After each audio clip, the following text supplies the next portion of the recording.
महापुराण की जय। जय जय श्री राधे श्याम।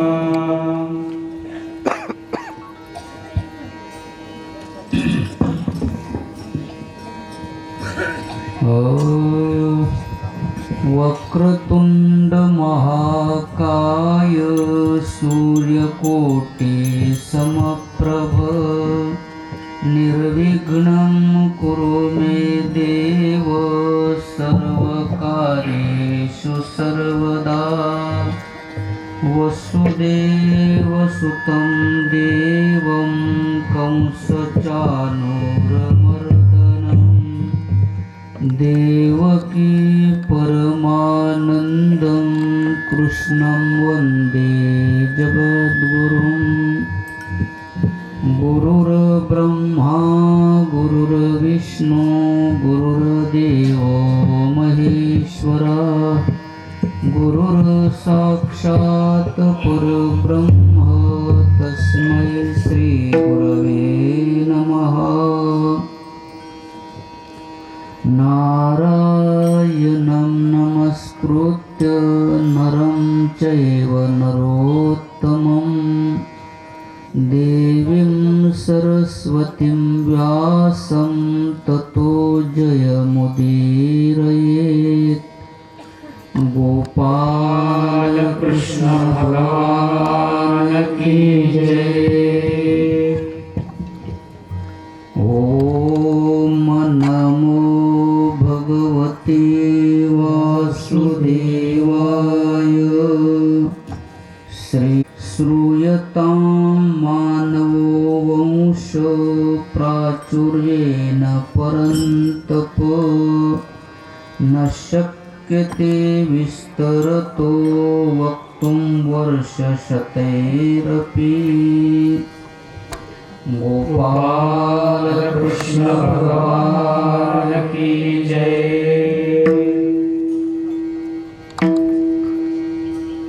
आज आपल्या भागवत कथेतील चौथ्या दिवसाच्या सेवेला आपण प्रारंभ करत आहोत आणि शुकमुनी महाराजांनी परीक्षिती राजाला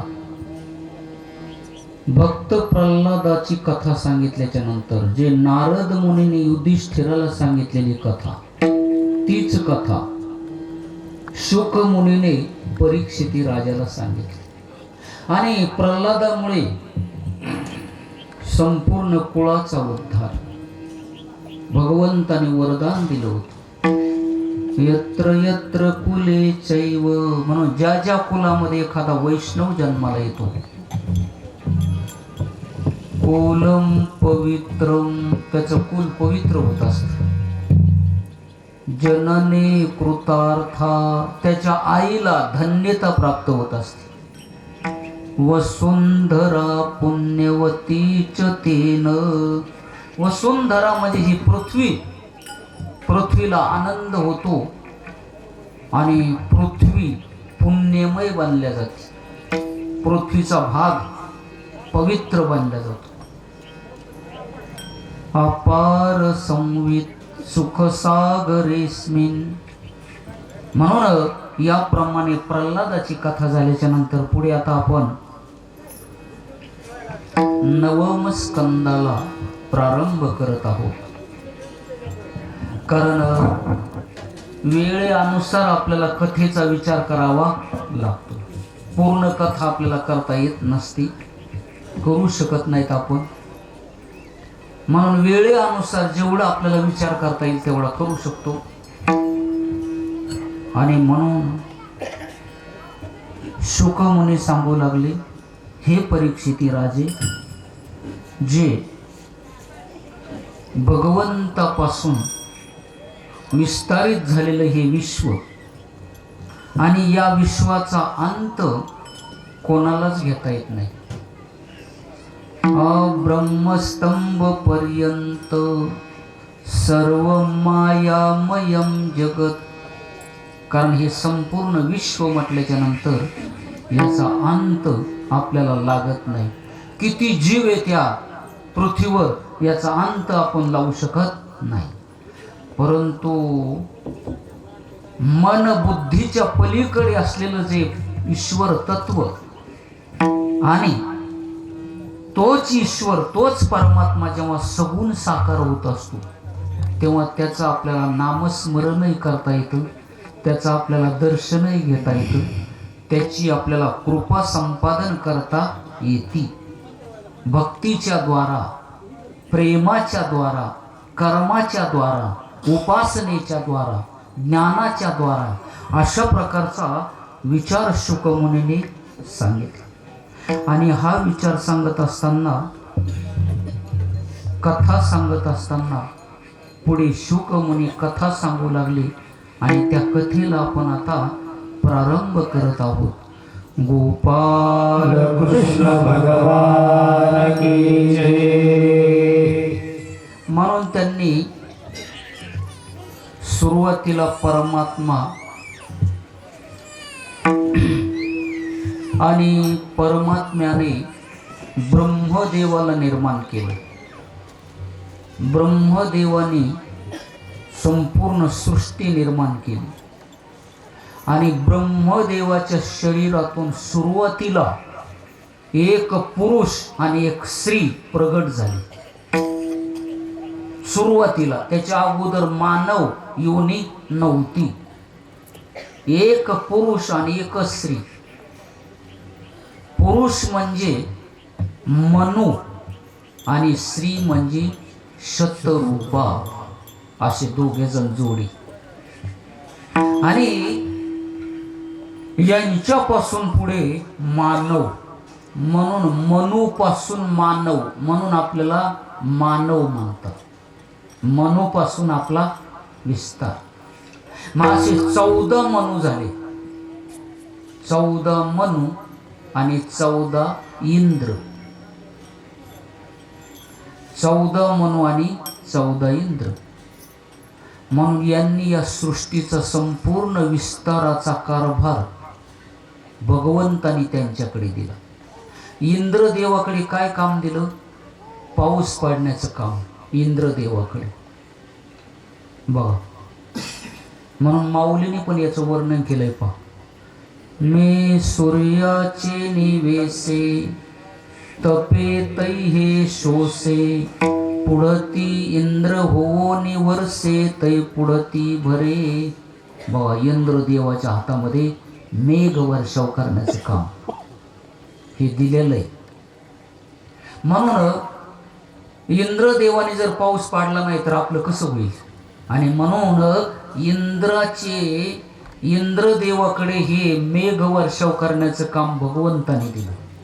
आणि ब्रह्मदेवाच्या एका दिवसामध्ये 14 इंद्र जन्मून मरतात, एवढा ब्रह्मदेवाचा एक दिवस आहे.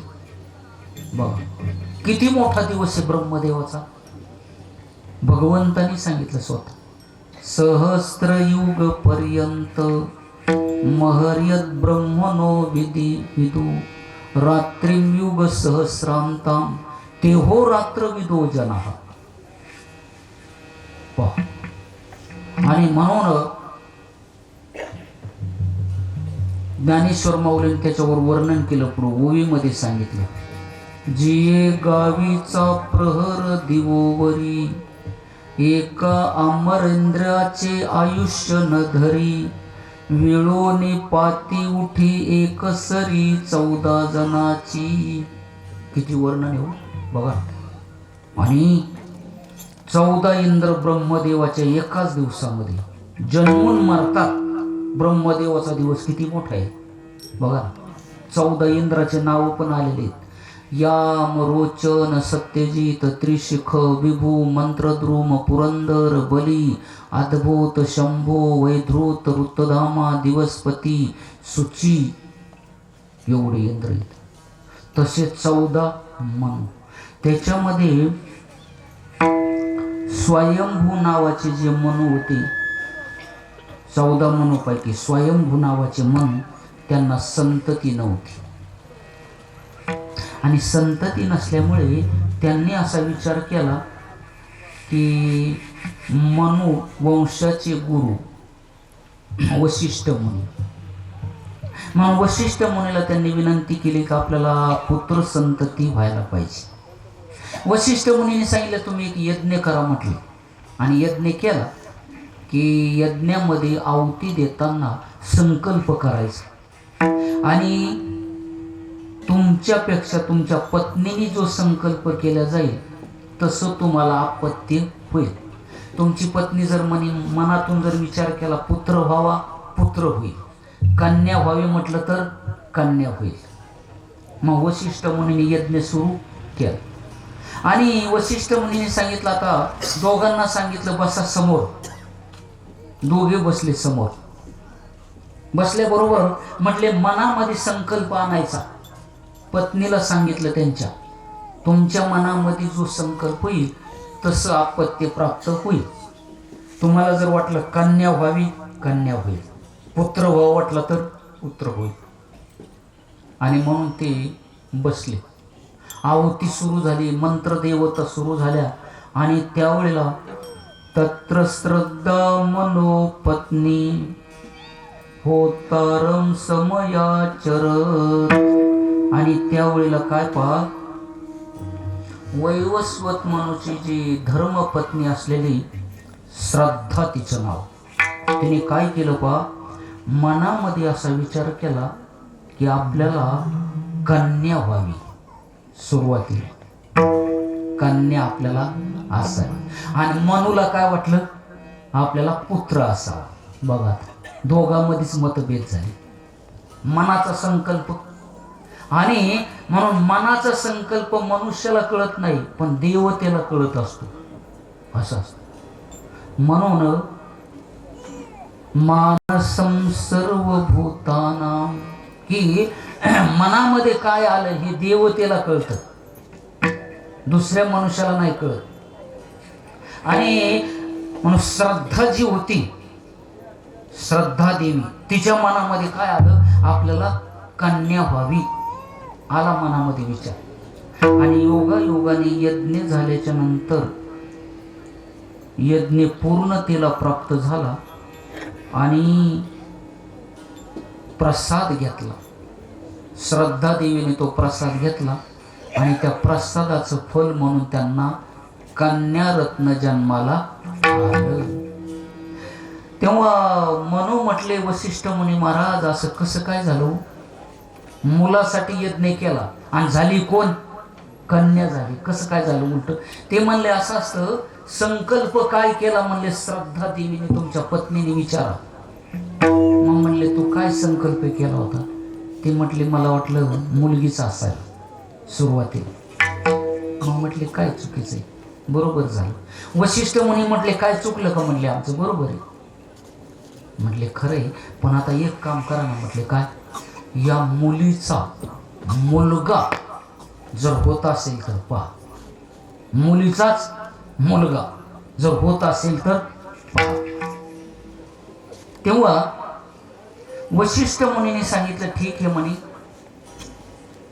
वशिष्ठ मुनी नारायण देवाची स्तुती केली, नारायण देव. आणि एवं व्यवस्थित राजन भगवान स महायशः. भगवंताची स्तुती केल्यावर भगवंताने सांगितलं वशिष्ठ मुनी महाराज काय इच्छा आहे बोला. वशिष्ठ मुनीने सांगितलं माझा शिष्य आहे म्हणे म्हणून, आणि त्याला कन्या झाली म्हणे. पुत्र होण्याची इच्छा होती पण झाली कन्या. म्हणे असं करा त्या कन्येचाच पुत्र बनवता येईल का, याच्यासाठी म्हणे तुम्हाला भगवंताने सांगितलं काय येणार नाही. भगवंताची शक्ती. भगवंताने सांगितलं त्याच मुलीचा मुलगा मी करून देतो म्हणे. तुमची इच्छा आहे ना, आणि तुमचा शिष्य जो आहे तोही चांगला आहे, तुम्ही चांगले आहात, आणि म्हणून चांगले तुम्ही दोघे असल्यामुळं मला ऐकावं लागेल. म्हणून नारायण देवाच्या कृपेने त्याच कन्येचा पुत्र झाला. काय भगवंताची लीला आहे. म्हणून ज्ञानेश्वर माऊलींनी सुद्धा हे केलं होतं. बघा ज्ञानेश्वर माऊलींनी सुद्धा मुलीचा मुलगा केला होता त्यांच्या चरित्रामध्ये. स्त्रियेचा तो केला पुरुष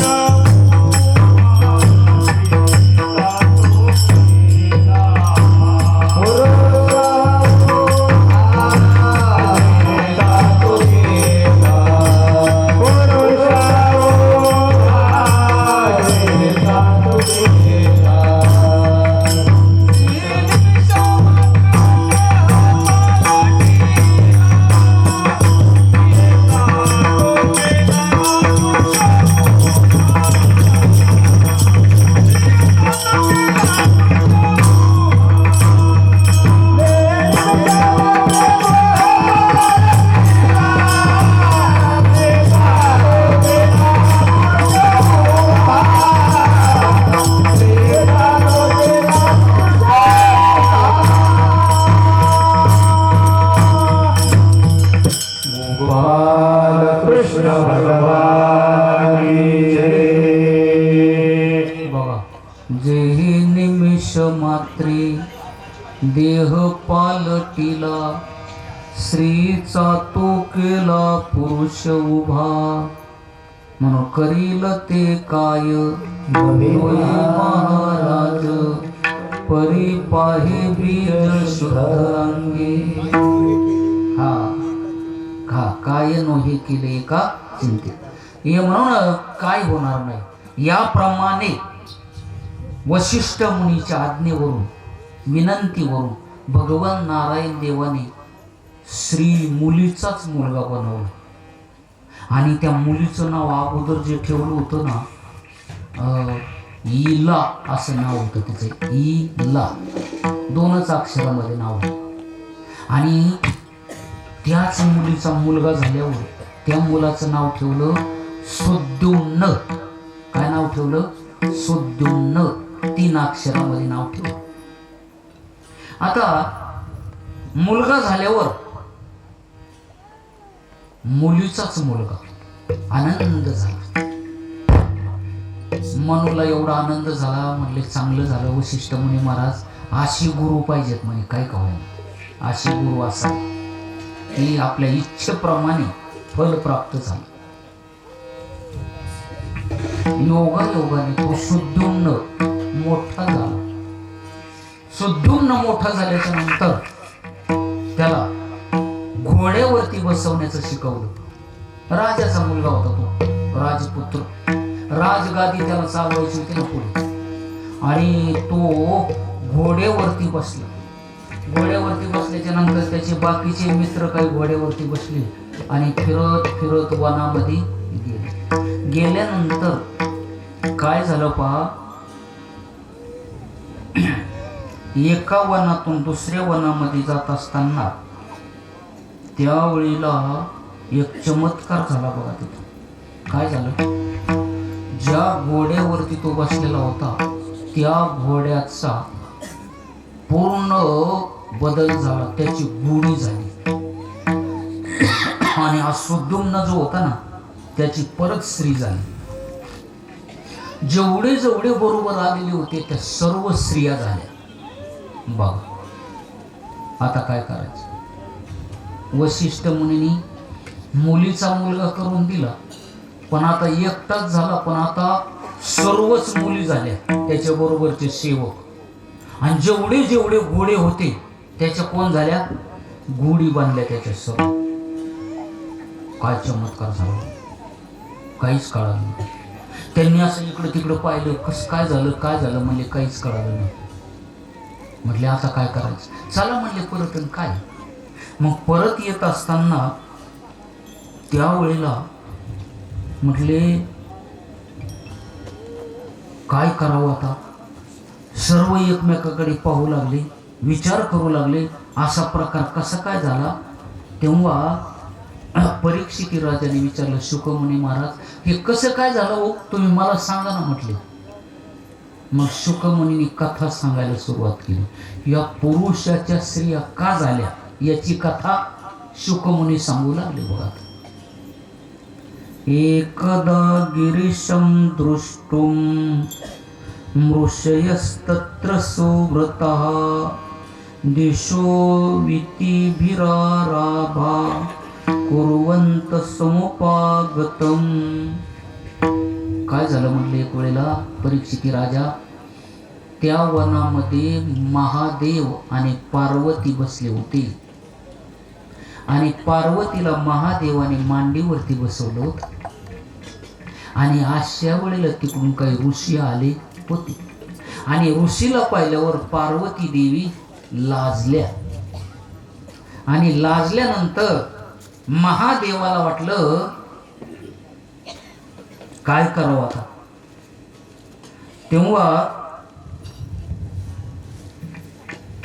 महादेवाने सांगितलं, पार्वती आता तू माझ्या मांडीवर बसलेली आहेस बरोबर आहे, पण आता ऋषी आलेत आपल्या दर्शनाला, आता काय करायचं. पार्वतीला महादेवाच्या मांडीवरून खाली उतरावं लागलं. कोणामुळे? ऋषीमुळे. पार्वतीने सांगितलं, माझी इच्छा नव्हती स्वामी तुमच्या मांडीवरून उतरण्याची, पण मला उतरावं लागलं. महादेवाने सांगितलं, असे तुझ्या मनाविरुद्ध गोष्ट घडली ही, पण एक ध्यानात ठेव. काय? या वनामध्ये जो कोणी पुरुष येईल यापुढे मी सोडून, महादेव बोलतात बरं का, माझ्या व्यतिरिक्त जो कोणी पुरुष येईल त्याची काय होईल? स्त्री होईल. कोणी पुरुष असो, माझ्या व्यतिरिक्त जो येईल तो स्त्री होणार म्हणून पार्वतीला महादेव बोलतात. आणि मग पार्वती मातेला बरं वाटलं. मग तिकडून ऋषी जे आलेले होते ना, त्या ऋषीने लांबूनच पाहिलं की पार्वती देवीला महादेवाच्या मांडीवरून खाली उतरावं लागलं आपल्यामुळे. तिथूनच मागं फिरले ऋषी, तिथूनच नमस्कार केला. म्हटले विक्षेप करायला नको, आणि मग तसेच माघारी फिरून गेले. बघ, आणि फिरून गेल्याच्या नंतर ऋषींनी सांगितलं आता परत इथं यायचं, कारण महादेवाने दिलेला शाप त्यांना माहिती झाला की आता या वनामध्ये जर कोणी गेलं पुरुष तर त्याची कोण होणार? स्त्री होणार. आणि म्हणून शुकमुनी सांगू लागले, या वनाला शाप होता आणि त्याच वनामध्ये कोण गेला? हा सुद्दुम्न. त्याला माहिती नव्हती. आणि त्याच्यामुळं म्हणे जेवढे म्हणे पुरुष होते त्या कोण झाल्या? स्त्रिया झाल्या. आणि मग परीक्षितीच्या लक्षात आलं, खरे नाही, भूमीला शाप, जागेला शाप महादेवाचा. म्हणून भूमीवरती सुद्धा, म्हणून काही वेळेला भूमी शापित असते बघा. आणि म्हणून महादेवाने दिलेला शाप होता त्या भूमी. आणि अशा प्रकारे म्हणून हे संपूर्ण ऋषी तिथून निघून गेले. तदिदं भगवान वाह प्रियाया प्रियकाम्यः स्थानं मे प्रवेशेत सवयोषेत भवेदिति. असं वरदान भगवंतानी दिलं पार्वतीला समाधान वाटलं. पण पुढे काय झालं? पुढे एक कथा घडली बघा. हा असलेला जो श्री झालेला सुद्दुम्न आणि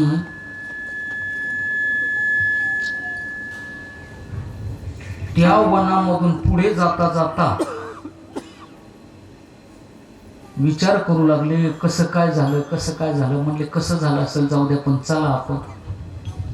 गेल्यानंतर ते वन संपलं. शापित जे वन होतं ना ते संपलं. आणि दुसऱ्या वनामध्ये गेल्याच्या नंतर तिथं चंद्रदेवाचा मुलगा बुध वनविहार करायला तिथं आलेला होता सहज. आणि ते बुध, आणि त्यांनी या संपूर्ण स्त्रिया पाहिल्या, कारण सर्व स्त्रिया झाल्या होत्या ना. आणि त्याच्यामध्ये जो सुद्दुम्न झालेला होता ना स्त्री, अगोदरची मुलगीच होती ती, तिचा पुत्र झालेला, परत ती मुलगी झालेला. त्या बुध जवळ आल्याच्या नंतर चौकशी केली, कोण आपण? त्यांनी सांगितलं, मी असा मनूचा मुलगा, पण या वनामध्ये स्त्री झालो म्हणे, काय करावं. ते बुध जो आहे चंद्राचा मुलगा, त्यांनी सांगितलं बरं काही हो म्हणे, जाऊ द्या काय असेल ती, परंतु आता एक ध्यानात ठेवा म्हणे, विवाह वगैरे झालाय का. ते म्हणे नाही. मग या बाकीच्या मैत्रिणी ज्या पुरुष सर्व स्त्रिया झाल्या ना, ते म्हणले असं करा, खरा जोडा आहे म्हणे तुमचा आता इथंच लग्न लावा. म्हणून ते चंद्राचा मुलगा बुध आणि तो सुदुम्न झालेला स्त्री झालेला इला, या दोघांचं लग्न तिथंच वनामध्ये. बा काय लिहिलंय, कर्मगती कशी बघा. आणि त्यांच्यापासून मुलगा झाला, त्याचं नाव पुरुरवा. बघा. आणि परत नगरीमध्ये आल्याच्या नंतर त्या मनूने पाहिलं तर घोड्यावरती बसून गेलेला सुद्युम्न स्त्री झालाय आणि गळ्यामध्ये मंगळसूत्र घालून आलं. विचारलं काय प्रकारे. म्हणे काय झालं म्हणे, बाकीचे होतेच ना पुरुष स्त्रिया झालेले, ते म्हणले आम्ही सर्व स्त्रिया झालो. मग काहींचे लग्न झालेले होते आणि ते येऊन पाहिलं, त्यांच्या पत्नीने विचारलं तुम्ही कोण. सांगितलं आम्ही स्त्री झालोत. म्हणल्या काय म्हणले, कसं झालं काय झालं, काय म्हणले काही कळालं नाही, सर्व अवघडच झालं. आणि मग नंतर लक्षात आलं की म्हणे शाप दिला होता म्हणे. नंतर लक्षात आलं. बघा ना काय कर्मगती हो. त्याप्रमाणे सर्व एकमेकाला आश्चर्य करू लागले. ज्यांचे लग्न झाले होते त्यांची काय अवस्था झाली असेल बघा. योगाने म्हणू लागली, आता झालं ते झालं. परत वशिष्ठ मुनीला बोलवलं आणि वशिष्ठ मुनीला विचारलं, मुनी महाराज एक काम करा ना. काय. अहो तुम्ही नारायण देवाच्या कृपेने मुलीचा मुलगा केला, तो मुलगा मोठा झालेला घोड्यावरती बसून गेला, स्त्री झाला आणि त्याचं लग्न झालं म्हणे बुधाबरोबर. गळ्यामध्ये अलंकार घातला त्याने, सौभाग्याचं लेणं घातलं गळ्यामध्ये. आता काय करायचं. वशिष्ठ मुनीने सांगितलं काय इच्छा आहे. म्हटले असं करा, परत एकदा पुरुष करा त्याला. बघा आता वशिष्ठ मुनी म्हणू लागले आता काय करावं, कसं करावं. आता पुरुष करावं, लग्न झालं. पण वशिष्ठ मुनीने परत महादेवाकडे गेले. म्हणले आता नारायण देवाकडे जाऊन आता प्रत्येक वेळेला कसं जायचं. महादेवाकडे गेले आणि महादेवाला म्हटले हे देवादी देवा महादेवा एक काम करा ना. काय. अहो म्हटले हे स्त्री पुरुष झालेला सुद्धा स्त्री झाला आणि बुधाबरोबर लग्न झालं त्याचं, आणि काय करायचं. महादेवाने सांगितलं असं करू आता काय, 1 महिना स्त्री आणि 1 महिना पुरुष, जास्त काही करता येत नाही. कारण पार्वतीला मी दिलेला शब्द आहे खोटा होईल, वनाला दिलेला शाप खोटा होईल, खोटं होता कामा नाही, दिलेला शब्द सत्य व्हायला. म्हणून 1 महिना पुरुष आणि 1 महिना स्त्री राहील. बघा. आणि स्त्री अवस्थेमध्ये तो पुरुष आणि स्त्री होण्याच्या अगोदर स्त्रीच होता तो, आणि बुधापासून त्याला मुलगा झाला, त्याचं नाव पुरुरवा. तोच पुरुरवा.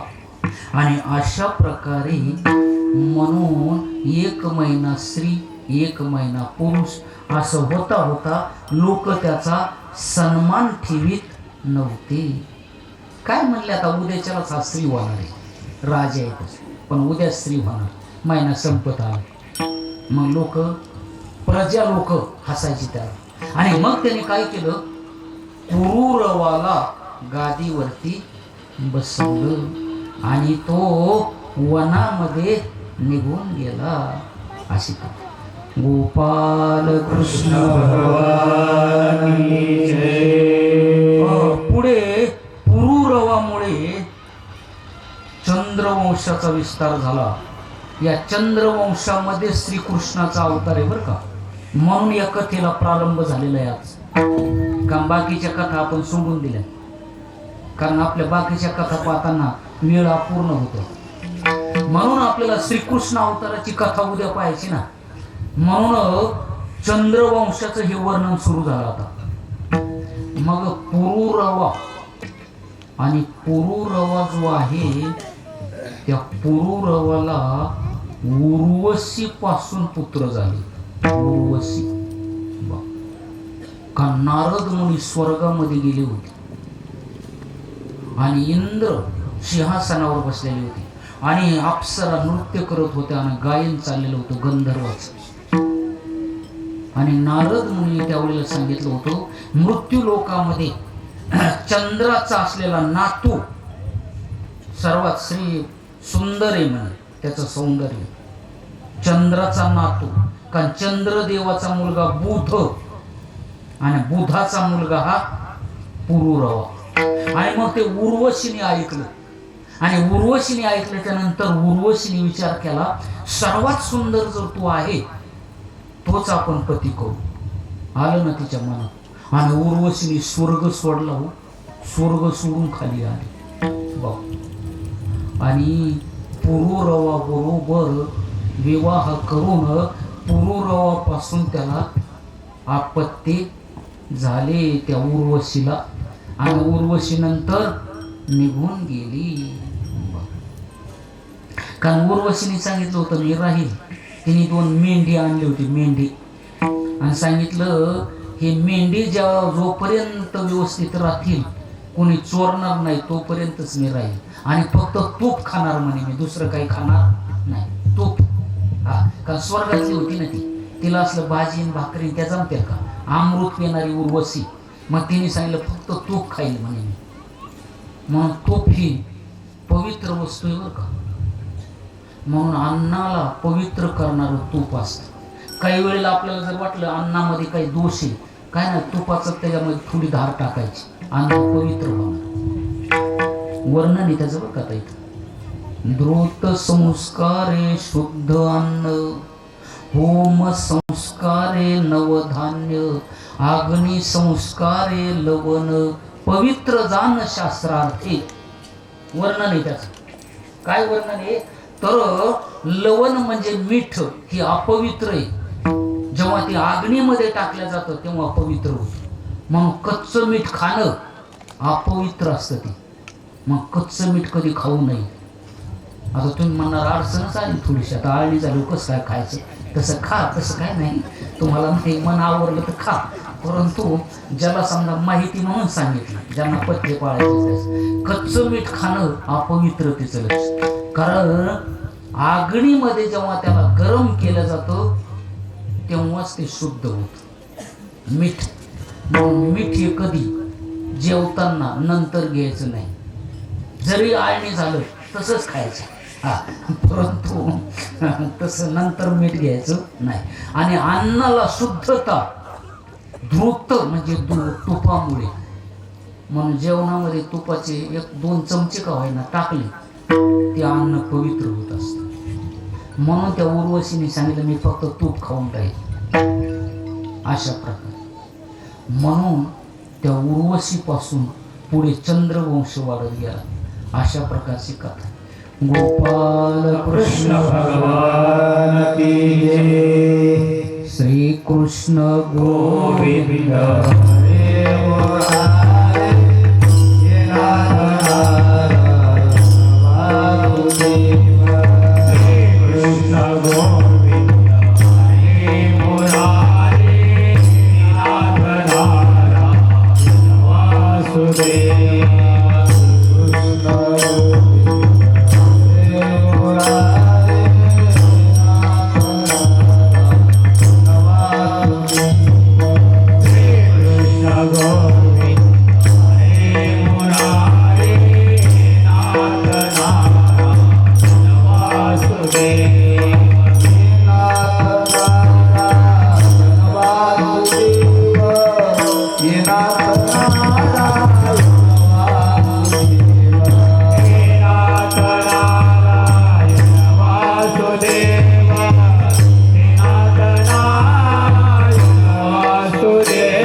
वंशाच्या वर्णनाला प्रारंभ करत आहोत. उर्वशी. आता ही उर्वशी जी आहे नर नारायणाने तयार केलेली पहा. नर आणि नारायण. आणि उर्वशीला चिरंजीवत्व दिलेलं आहे. चिरंजीवत्व. उर्वशी कधी म्हातारी होणार नाही, आहे तशीच राहणार असं वरदान दिलं होतं नर नारायण दोघांनी. त्या उर्वशीपासून आपला पूर्व वंशवर परंपरा वाढत आली असं म्हणून याच वंशामधले पांडव, याच वंशामध्ये श्रीकृष्ण, यादव आणि पांडव पुढे चंद्रवंशातले बरं का. कारण ययाती राजाची जे मुलं, पुरु नावाचा जो मुलगा होता त्याच्या वंशातले पांडव आणि यदु वंशातले यादव, म्हणून चंद्रवंशातले पांडव आणि श्रीकृष्ण असा संबंध आहे त्यांचा. मग अर्जुन जेव्हा स्वर्गामध्ये गेलेला होता, अर्जुन का 5 वर्ष अर्जुन स्वर्गामध्ये होता. इंद्रदेवाने बोलवलं होतं त्याला स्वर्गामध्ये. आणि चित्रसेन नावाच्या गंधर्वाकडून अर्जुनाने मृदंग कला आणि गायन कला ही अर्जुनाने प्राप्त केली होती. गायन कला स्वर्गामध्ये शिकून आला होता अर्जुन. किती वर्ष होता अर्जुन? 5 वर्ष स्वर्गामध्ये. आणि अर्जुनाला माहिती होतं की आपली पूर्वज माता उर्वशी, कारण उर्वशी पुरुरवा, पुरुरवाच्या पुढे हा वंश वाढत वाढत आपण त्या वंशातले आपली माता आहे उर्वशी. म्हणून अर्जुन वरती स्टेजवरती होता, उर्वशी खाली होती. इंद्राच्या जवळ अर्जुन होता आणि अर्जुनाने उर्वशीकडे पाहिलं होतं. कोणत्या भावनेतून पाहिलं होतं? की आपली पूर्वजन्म वंशाची माता आहे ही.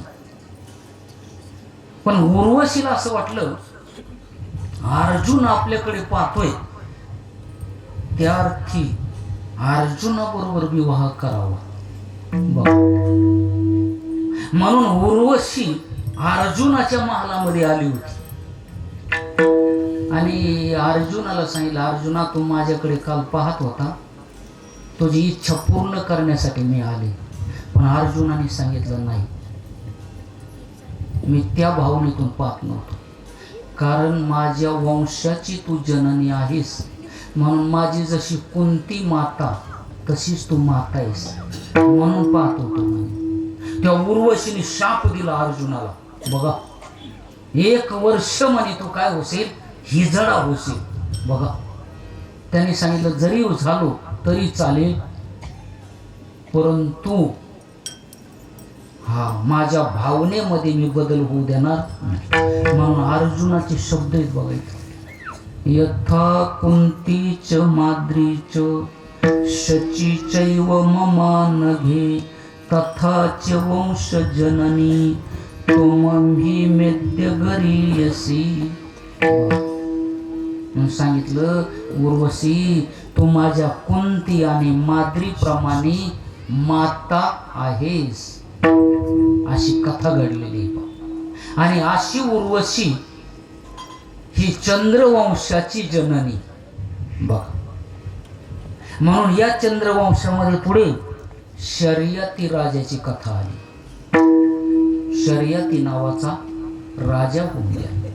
शर्यती राजाला एक कन्या होती आणि त्या कन्येचं नाव सुकन्या. सुकन्या नाव होतं. मग शर्यती राजा आपल्या कन्येला घेऊन वनातून दुसरीकडे चालले होते. योगायोगाने सुकन्या नाम तस्यासीत कन्या कमललोचना तया सार्धवन गतो. तर सुकन्या त्यांची कन्या असलेली शर्यती राजाची हे चालत असताना वनामध्ये मुक्काम झाला त्यांचा, थांबले. त्या सुकन्याने काय केलं बा, फिरत होती वनामध्ये, हे झाडाकडे जा तिकडे जा. लहान मुलगी म्हटल्यानंतर कसं आहे आता स्वभाव. आणि वनामध्ये गेल्याच्या नंतर वनस्पती पाहता पाहता एक वारूळ दिसलं पाहतेला. वारूळ दिसल्याच्या नंतर त्या वारुळामधून असं दोन तेजस्वी प्रकाश असा चमकत होता त्या छिद्रामध्ये वारुळाच्या.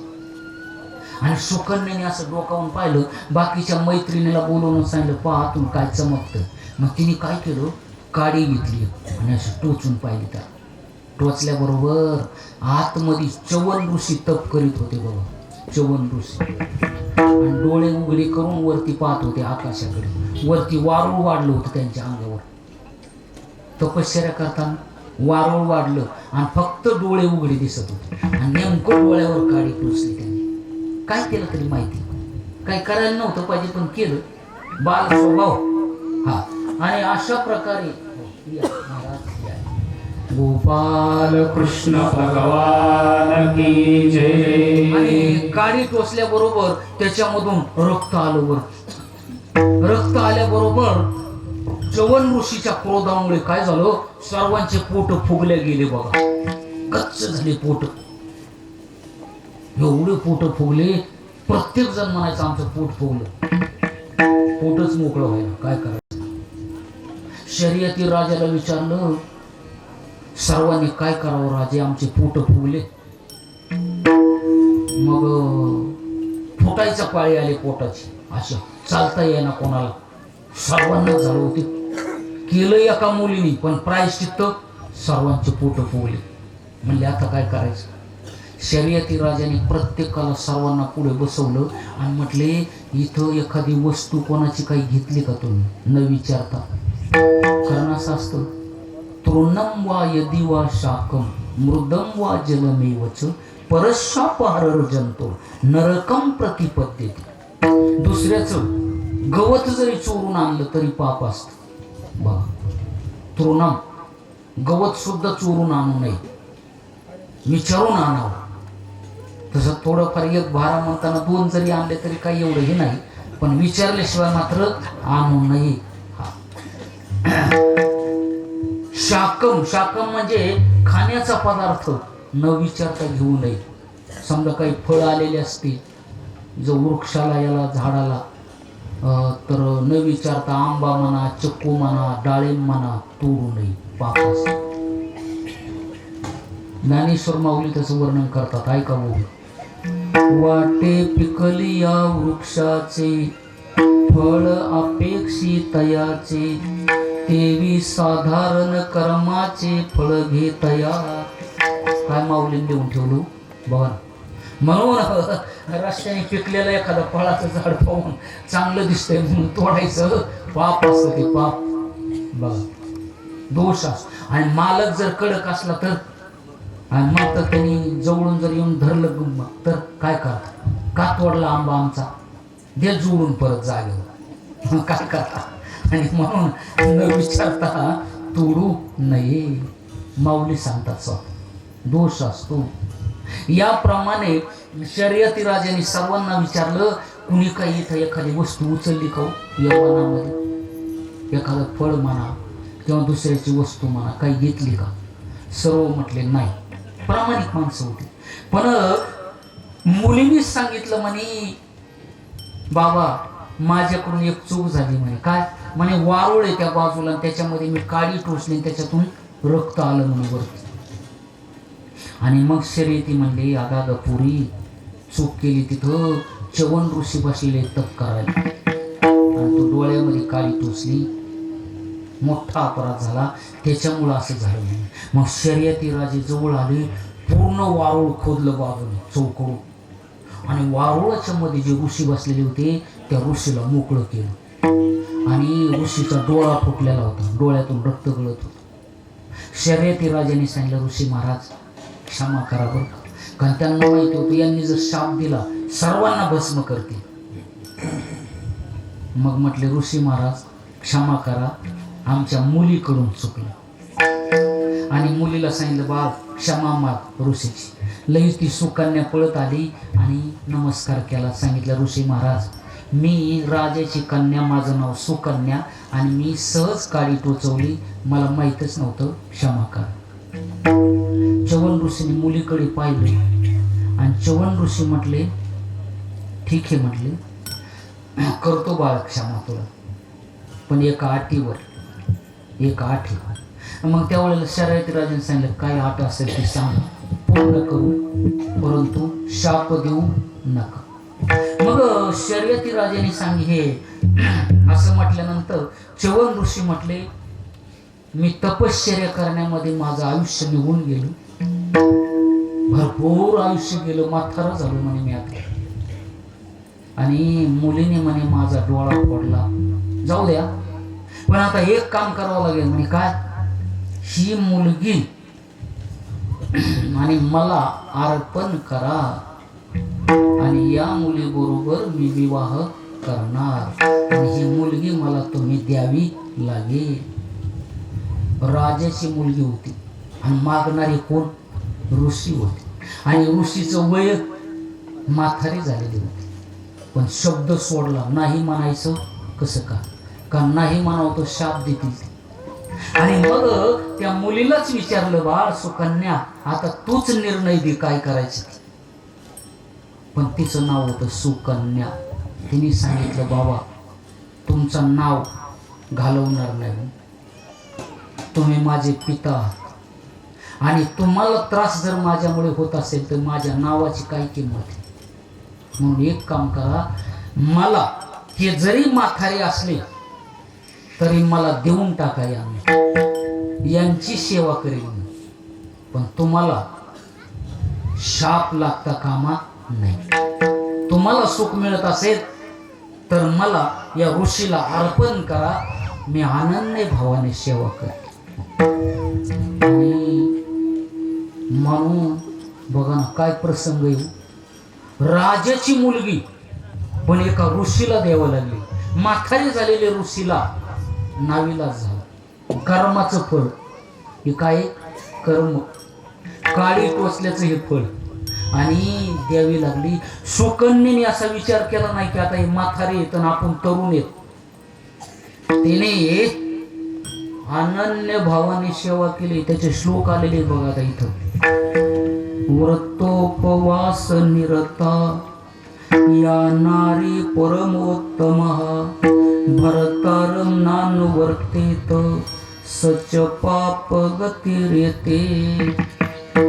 सुकन्येचे शब्द आहेत महाराज. तिने सांगितलं, पत्नी जरी व्रत उपवास करणारी असली पण ती जर पतीला त्रास देत असेल, पतीच्या मनाविरुद्ध वागत असेल तर तिला त्या व्रताचं फल मिळत नाही. बघ, आणि म्हणून तिने सांगितलं, मी पतीला संतुष्ट ठेवील हेच माझं व्रत राहील. आणि म्हणून तिने काय केलं पहा, पतीची या मता अनुसरोनी पतिव्रता, याप्रमाणे ती वागू लागली. आणि पतिव्रते जैसा भरतार प्रमाण, याप्रमाणे तिने अशी सेवा केली च्यवन ऋषीची. म्हातारे होते, त्यांना चालणं शक्य नव्हतं, तपश्चर्याने पाय त्यांचे शिरा आखडून गेल्या होत्या, चालता येत नव्हतं. ती हाताला धरून उचलून वडीत आणून बसवायची, स्नान करायचं, फळं द्यायचे खायला आणि सेवा करायची. बघा, एक निष्ठेने सेवा केली. शर्यती राजाला च्यवन ऋषीने सांगितलं, आता तुम्ही सर्व निघून जा इथून. राजा मस्कन्येचा मुलगा काही करता नाही आला, मुलीला तिथं सोडून निघून जावं लागलं. त्या सुकन्येला राहण्यासाठी काय होतं, एक पर्णकुटी, झोपडी. राजाच्या मुलीला झोपडीमध्ये राहावं लागलं. काय कर्म आहे बघा. आणि त्या झोपडीमध्ये पण ती आनंदाने राहत होती, आनंद होता. का पती हाच परमेश्वर. स्वामी काज गुरु भक्ती वचन सेवा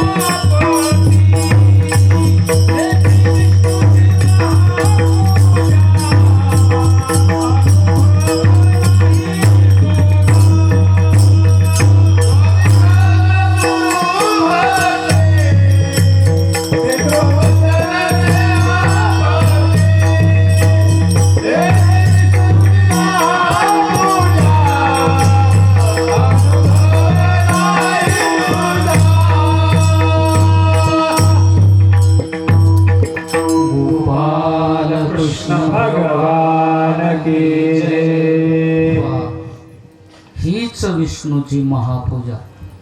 स्वामी काज स्वामीच्या मनोगताप्रमाणे सेवकाने राहणं भक्ती त्याची. गुरुच्या मताप्रमाणे शिष्याने राहणं ही त्याची सेवा आहे.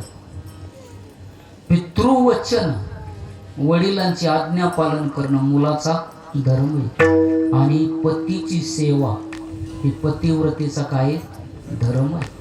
आणि या धर्माप्रमाणे हीच विष्णूची महापूजा. याप्रमाणे सुकन्येने सेवा केली. अशी सेवा केली. च्यवन ऋषीने सांगितलं, सुकन्ये काय सेवा केली माझी तू एका राजाची मुलगी आणि मी एक सामान्य, मला घर सुद्धा नाही राहायला, एका पर्णकुटीमध्ये मी राहतो आणि तू राजाची मुलगी माझी सेवा करते. काय विशेष म्हणे. आणि सेवा करताना मनोभावनेतून सेवा चालू आहे तुझी. आश्चर्य वाटलं च्यवन ऋषी. आणि च्यवन ऋषी प्रसन्न झाले. च्यवन ऋषीने सांगितलं, सुकन्या काय तुझी इच्छा आहे, तू जे मागशील मी देऊ शकतो, तुला मागून घे. सुकन्येने सांगितलं, हे पती देवा, तुम्हीच माझे परमेश्वर, तुम्हीच माझं सर्वस्व. माझी आई आणि वडील जरी राजी असले तरी त्याचा मी पूर्ण त्याग केलेला आहे. कारण आता सर्वस्व माझं जीवन तुम्हाला अर्पण केलं. माऊलीने याच्यासाठी ओवी वापरली. केळवली नोवरी का संन्यासी जिया परी, तैसा न मरता जो करी मृत्यू सूचना. केळवली नोवरी काय उदाहरण दिलं माऊलीने. जेव्हा ती मुलगी गडंगनर जेवायला जात असते दुसऱ्याच्या घरी किंवा आपल्या घरी गडंगनीर जेवत असती आणि लग्न जवळ आलेलं असतं, त्यावेळेला तिच्या लक्षात येत असतं की या सर्व गोष्टीला आपल्याला सोडून जायचंय. बघा, तेव्हाच तिच्या लक्षात येत असतं की हे संपूर्ण कुळ, संपूर्ण नातं संबंध सोडून आपल्याला आता दुसऱ्या कुळामध्ये जायचं. म्हणून सांडोनिया कुळे दोन्ही प्रियासे अनुसरे कामनी, द्वंद्व त्यागे स्वचिंतनी पडली तैसी. काय उदाहरण दिलेत माऊली. याप्रमाणे सुकन्येने, या सुकन्येला च्यवन ऋषी सांगू लागले, माझ्यासाठी सर्व सुखाचा त्याग केला. राजाची कन्या असलेली, पण मला एका सामान्य आणि एका पर्णकुटीमध्ये तुला राहावं लागलं. आणि तुझी सेवा पाहून मी संतुष्ट झालो. काय मागायचं ते मागून घे. सुकन्येने लक्षात आणलं की मी ज्यांची सेवा करते ते कसे आहेत, अधिकारी. म्हणून पतीचा अधिकार सर्व स्त्रियांना कळत नाही बरं का. असं असतं. तुकाराम महाराजांचा अधिकार जिजाबाईला कळाला का लवकर?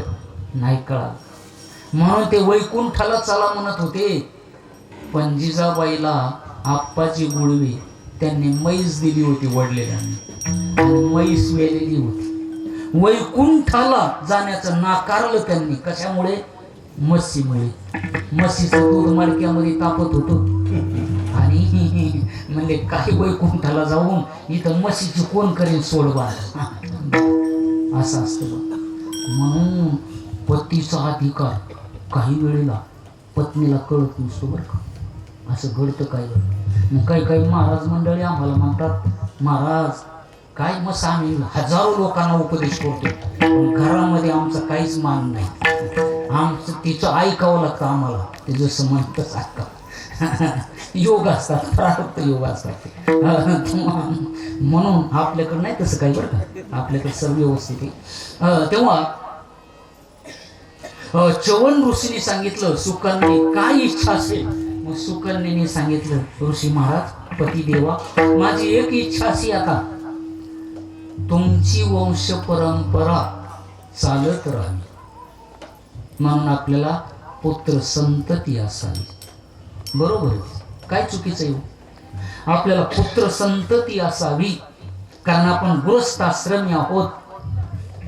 संततीशिवाय आपला आश्रम सफल होणार नाही. मग 4 प्रकारचे पुत्र सांगितले इथं. स्वयंजात प्रणितश्च, त्याचे लक्षण आले.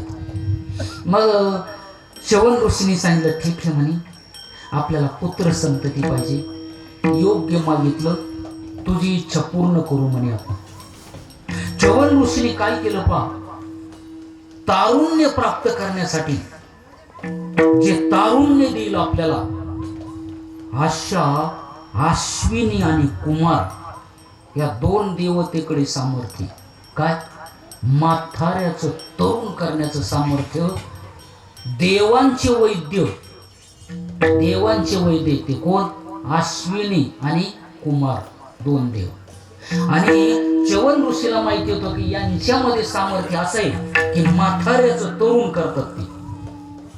मग च्यवन ऋषीने आपल्या तप सामर्थ्याने त्यांना आमंत्रण दिलं, त्यांना आमंत्रण पोहोचलं. तप सामर्थ्य होत. च्यवन ऋषीचा आदेश त्यांना कळाला स्वर्गामध्ये, आणि स्वर्गामधून ते खाली आले बाबा. आणि अश्विनी कुमार आल्याबरोबर अश्विनी कुमाराने विचारलं, च्यवन ऋषी महाराज नमस्कार तुम्हाला. म्हणजे एका पर्णकुटीमध्ये बसलेले, म्हातारे होऊन बसलेले, सुकन्या तिथं बसलेली जवळ सेवा करायला पायाजवळ, आणि हे म्हातारे होऊन बसलेले जर्जर झालेले, आणि त्यांना उठणं सुद्धा शक्य नव्हतं. अशा अवस्थेमध्ये तपश्चर्या करून शिरा त्यांच्या पूर्ण आखडलेल्या होत्या, चालता येत नव्हतं. आणि सुकन्या तिथं पाहिल्यानंतर अश्विनी कुमाराने विचारलं, च्यवन ऋषी महाराज कशासाठी बोलवलं? म्हटलं एक काम करा. काय? मला तरुण करा, तरुण आणि सुंदर करा. तरुण करा, सुंदर करा, आणि हे केल्याच्या नंतर याच्या मोबदल्यात मी तुम्हाला काय पाहिजे ते देईल. अश्विनी कुमाराने सांगितलं करील. मग काय, देवाचे वैद्य आहेत आम्ही, तरुण करतो म्हणजे तुम्हाला काही चिंता करू नका, आणि सुंदरही बनवतो म्हणून. मग सुकन्या तिथं बसलेलीच होती. योगाने त्यांनी अमृत आणलेलं होतं. वैद्य म्हणल्यावर त्यांच्या बरोबर असतं. जसं गायीचे डॉक्टर म्हणलं की पिशवीमध्ये त्यांच्या बरोबर इंजेक्शन म्हणा गोळ्या बरोबरच असतात. तेव्हा मग ते म्हटले आता काय, आपण खाली जायचं आणि बोलवले च्यवन ऋषीने, तसं कसं काय जायचं? मग ते औषधं वल्ली घेऊनच आले वरून येता येता. मग त्यांनी काय केलं, कुंड, तिथं जवळ एक कुंड होता पाण्याचा, त्याच्यामध्ये ती वनस्पती टाकली आणि सांगितलं या कुंडामध्ये बुडी मारायची. च्यवन ऋषीला त्यांनी हाताला धरलं, सांगितलं आपण 3 बुडी मारू म्हणजे चाल. ते 2 देव आणि च्यवन ऋषीला हाताला पकडलं आणि असं बुडी मारली पाण्यामध्ये बुडी मारून वरती आल्याबरोबर 3 तरुण तेजस्वी पुरुष. आणि मग कोणते च्यवन हे कळालं सुद्धा नाही. मग सुकन्याने विनंती केली अश्विनी कुमार देवांनी, माझे पती तुम्हीच सांगा, 3पैकी तुम्ही कोण आहात? मग अश्विनी कुमाराने सांगितलं खरंच पतिव्रत आहे बरं काही, पतिव्रत मावळी एकनिष्ठ आहे. मग तिने लगेच च्यवन ऋषीला पुढे सरकवलं, म्हणे हे तुझे पती आहे. लगेच तिने गळ्यामध्ये पुष्पहार घातला, नमस्कार च्यवन ऋषी महाराज. आणि सुंदर आणि तरुण आणि सुंदर असे च्यवन ऋषी झाले. आणि च्यवन ऋषीने अजून एक विनंती केली, अश्विनी कुमारांनो मला या पर्णकुटीमध्ये राहावं लागतं, या ठिकाणी आम्हाला एक राहण्यासाठी व्यवस्थित वास्तू पाहिजे. तीही योजना आता देवाचीच गुरु ती वैद्य, देवाचे वैद्य लगेच तयार. वनामध्ये महाल, आणि त्या महालामध्ये हे 2 जण राहिले. योगाने शर्यती राजा त्यांची पत्नी विचार करीत होते, आपण मुलगी दिली आहे ऋषीला एक अर्पण केली, पण त्या मुलीला एक वेळेस भेटून तरी या. आईने सांगितलं. वडिलाची प्रेम आपल्या मुलीची काय अवस्था झाली असेल. आपल्याला नावीलाजाने द्यावं लागलं. त्या ऋषी जिवंत आहेत का नाही हे तरी पाहायला जाऊन या. एकटी कन्या वनामध्ये राहील, त्यांचं वय होऊन गेलेलं आहे, त्यांना काय माहिती हा प्रकार घडला. आणि मग सुकन्याने काय केलं पा, एका आतमध्ये महालामध्ये एका पलंगावरती बसलेले होते दोघे जण, सुकन्या आणि चवत, तरुण झालेले, आणि दोघे जण असे बोलत बसलेले होते. आणि शर्यती राजा तितक्यामध्ये लांबून असा आला. आल्याबरोबर शर्यती राजाने पाहिलं, यौवनामध्ये पर्णकुटीमध्ये राहणारी माझी मुलगी, याच्या जागेवर महाल कसा काय. त्याच्या पुढे गेल्याच्या नंतर त्यांना दरवाजामधूनच दिसलं मुलगी स्वतःची आणि दुसऱ्या एका पुरुषाच्या पायाजवळ बसलेली. शर्यती राजाने क्रोधाने सांगितलं, अरे अरे सुकन्ये, हे चांडाळणी म्हणे, कलंक लावला म्हणे तुम्हाला, कलंक. सुकन्येने सांगितलं, बाबा काय बोलता तुम्ही. म्हणे सुकन्या, अरे मी तुला ऋषीला दिलं होतं आणि फसवलं म्हणे, तू ऋषीला फसवलं. आणि हा कोण आहे म्हणे, पुरुष तरुण बसलेला, आणि त्याच्या जवळ तू बसली शेजारी, कलंक आहे म्हणे तू.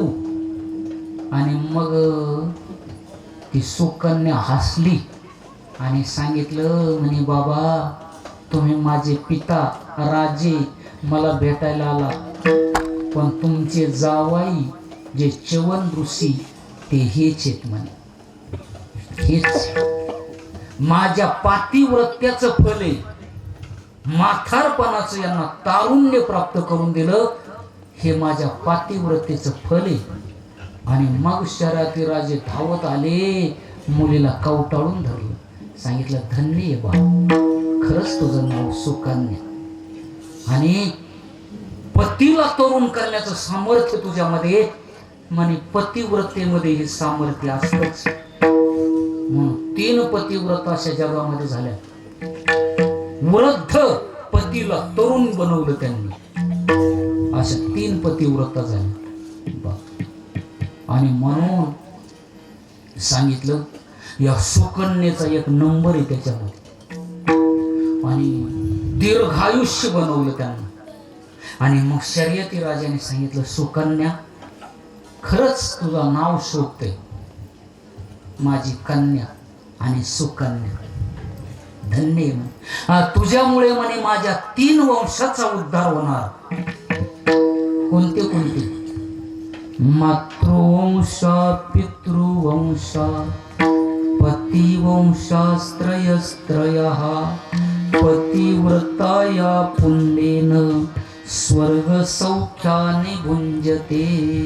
मग पतिव्रते माऊलीमुळे 3 कुळाचा उद्धार होत असतो.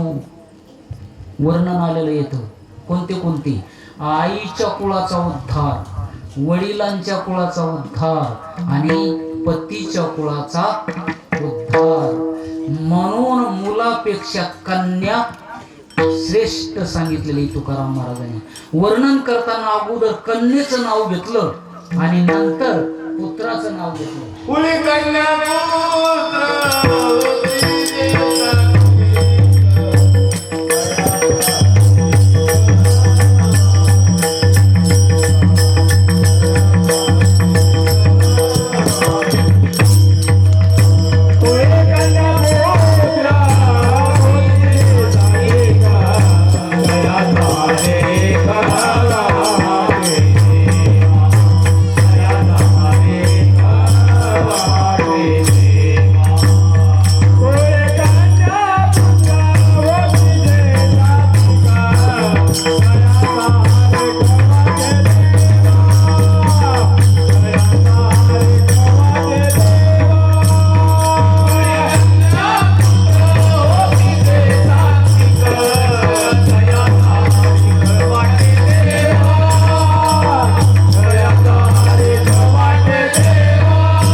कथा सांगितली. पुढे चंद्रवंशाच्या कथेला प्रारंभ होतो. श्रीकृष्ण परमात्म्याचा अवतार याच वंशामध्ये, अगोदरचे हे राजे यांच्या कथा सुरू झाल्या. म्हणून कधीच्याला प्रातःकाली भोजनानंतर शर्यती सुकन्या च्यवन यांचं नाव घ्यावं आणि अश्विनी कुमार या चौघांचं जर नाव घेतलं तर आपल्यावरती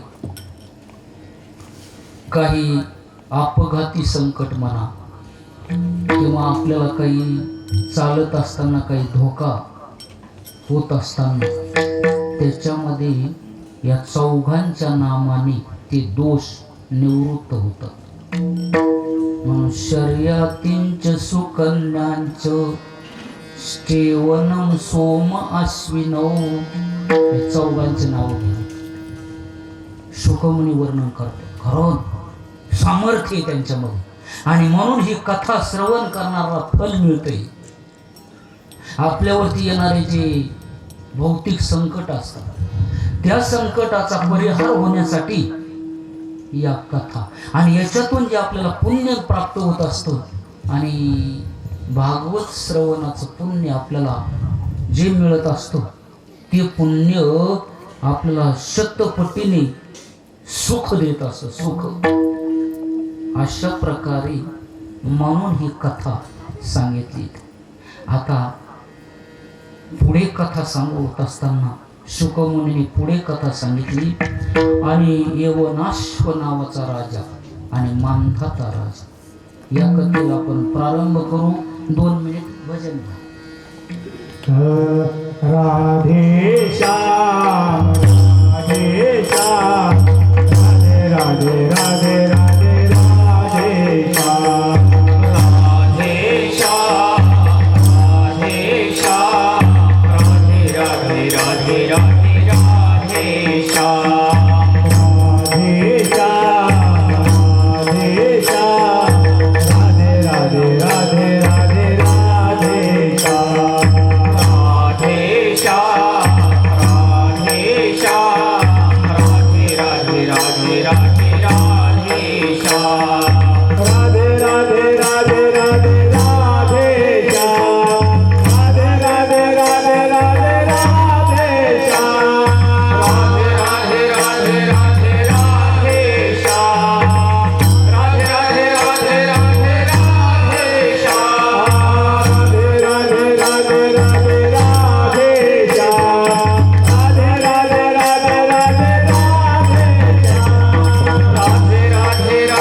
राधे राधे श्याम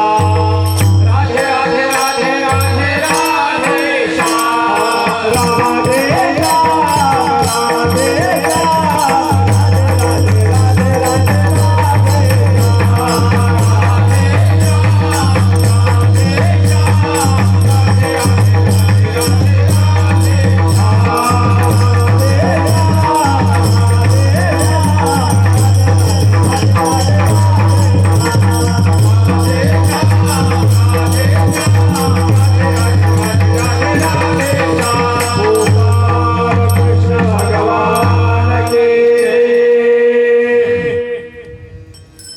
शुकमुनी पुढे कथा सांगतात. वेळेमध्ये आपली कथा पूर्ण करू.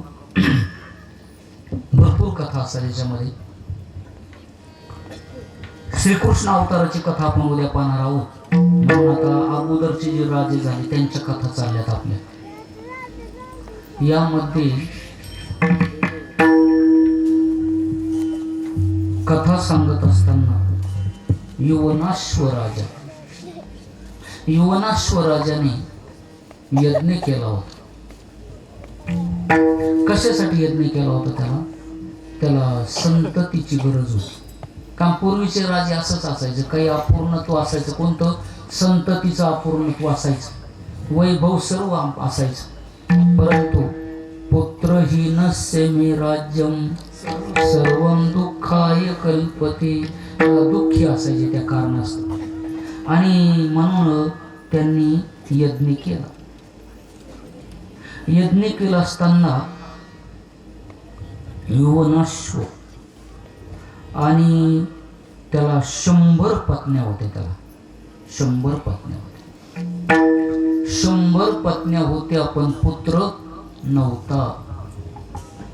ऋषींना विचारलं, ऋषी महाराज, एवढी तुम्ही तपश्चर्या करणारे, आमची अडचण तुम्ही का सोडू शकत नाही? ऋषीने विचारलं, काय अडचण आहे राजा, बोल. तपस्वी होते ऋषी तशी. म्हणले, आमची अडचण अशी, 100 पत्न्या आहेत म्हणे मला, पण एक सुद्धा पुत्र नाही मला, एक सुद्धा कन्या नाही. काहीतरी करून आम्हाला साधन सांगा ना, कारण हे राज्य पुढे चालवण्यासाठी कुणीतरी, रक्षणासाठी चांगलं पाहिजे ना कुणीतरी. म्हटले, बरोबर आहे. आणि मग त्यावेळेला ऋषीने सांगितलं, यज्ञ करू म्हणे आपण, आणि त्या यज्ञामध्ये अशा प्रकारचे आम्ही मंत्र सोडू,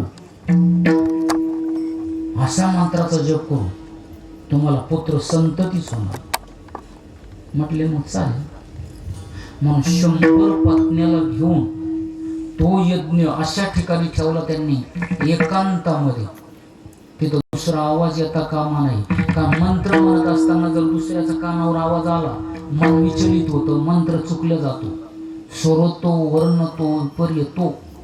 म्हणून असं असतं, मंत्र जपामध्ये कर्माचा बारीक विचार केला जातो. तसं रामकृष्ण हरी म्हणताना जरी चुकलं, थोडंफार मागं पुढं झालं, काही दोष नाही लागत. पण विधी यज्ञ करत असताना जर मंत्र चुकला, तर मंत्र जप करणारा मनुष्य वेडा होण्याची शक्यता असते. असं म्हणून मंत्र चळे थोडा, तरी धडची वयक वेळ असा आहे. आणि म्हणून हे बिनचूक मंत्र उच्चारावे लागतात, आणि त्याचा वेळ काळ ठरलेला असतो बरं का, कधी बी उच्चारता येत नाही असा. आणि त्याची उजळणी करावी लागते वर्षातून एक वेळेला. जेव्हा सूर्यग्रहण, चंद्रग्रहण असे येतात ना, पर्व, संक्रांत, अशा पर्व काळामध्ये पाण्यामध्ये उभा राहून मंत्र उजळणी करावं लागते. नाहीतर त्या मंत्राची शक्ती कमी होत असते. त्याला पथ्य पाळावं लागतं, त्याचे बरेचसे नियम आहेत त्याचे. आम्ही काही त्याचे मंत्र पाहिलेले करू, परंतु त्याचे नियम फार मोठे कठीण असतात. म्हणून त्याचं त्या मार्गात आम्ही शिरत नाही बरं का. नाही तुम्ही म्हणणार, मग आम्हाला बी काहीतरी सांगा. परंतु पण एक माहिती म्हणून घेतली होती त्याची. अशा प्रकारे ऋषीने काय केलं पहा, 100 पत्न्याला बोलवलं, यवनाश्व राजाला बोलवलं, यज्ञाला प्रारंभ झाला. यज्ञाला प्रारंभ झाला असताना त्यांनी एक कलश मांडला, कारण जलकुंभ मांडावं लागतं तिथं. पाणी हे भगवंताचं स्वरूप आहे, आणि अग्नी हे भगवंताचं मुख आहे. मग प्रत्येक यज्ञामध्ये पाणी आणि अग्नी दोन्हीचा संबंध असतो. तिथं जलकुंभ लागतं, ते कुंभ पवित्र पाहिजे. आणि त्याच्यामध्ये पाणी ठेवलं होतं, आणि दिवसभर 4 प्रहरामध्ये त्या मंत्राचा उच्चार करून शक्ती पाण्यामध्ये सोडली होती त्यांनी. कोणी? ऋषीने.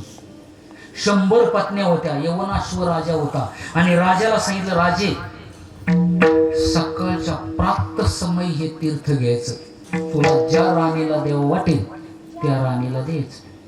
त्या राणीपासून एक असा पुत्र जन्माला येईल, तो संपूर्ण पृथ्वीचा राजा होईल. एक असं आम्ही मंत्र शक्ती या पाण्यामध्ये सोडलेली. बरं म्हटले, चालते. आणि झोपले रात्रीच्याला. दिवसभर आता ते मंत्र म्हणून हे झालेले. झोपल्याच्या नंतर ऋषी झोपले, सर्व झोपले, कारण रात्रीच्याला जाग राहू नये, झोपण्याचे प्रहर दिलेले बरं का. न दिवा प्रसोपे जातू, न पूर्वा पर रात्रीशू. कधी झोपावं याचं सुद्धा शास्त्र आहे.